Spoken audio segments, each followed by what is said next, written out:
Hello મિત્રો, જય અલગધણી જય રામાપીર। તો આજે હું લાવી છું આ વેફર પાડવા માટે બટેકા। આ બટેકા આવ્યા છે મને 400 રૂપિયાના મણ, એટલે કે 400 રૂપિયાના 20 કિલો। અને આ બટેકા છે ગેરંટીવાળા, કે વેફર લાલ થઈ જાય તો પૈસા પાછા લઈ જજો।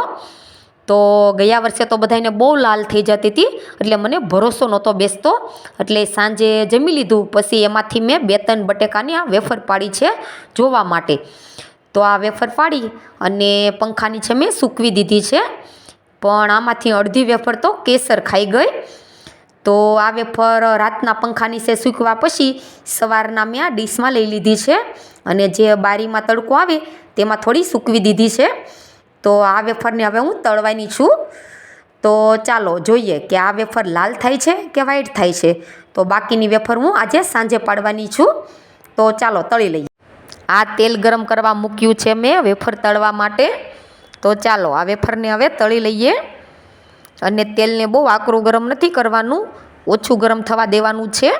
તેલ ગરમ થઈ જાય એટલે ગેસને ધીમો કરી દેવાનો છે।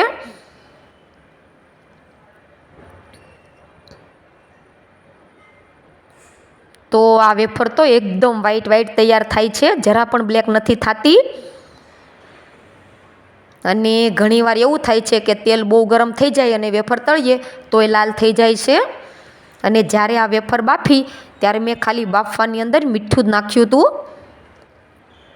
તો આ બધી વેફર હવે તળાઈ ગઈ છે, અને આ વેફરની અંદર થોડા જે ફોડલા દેખાય છે તે હજી બરાબર તડકે નહોતી મૂકાણી, તેના કારણે દેખાય છે। બાકી આ વેફર એકદમ સરસ વ્હાઈટ અને કડકડી તૈયાર થઈ છે। જે ગેરંટી આપી હતી બટેકામાં તે સાચી પડી છે। તો ચાલો બાકીની વેફર બધી સાંજે પાડી લઈએ। By friend.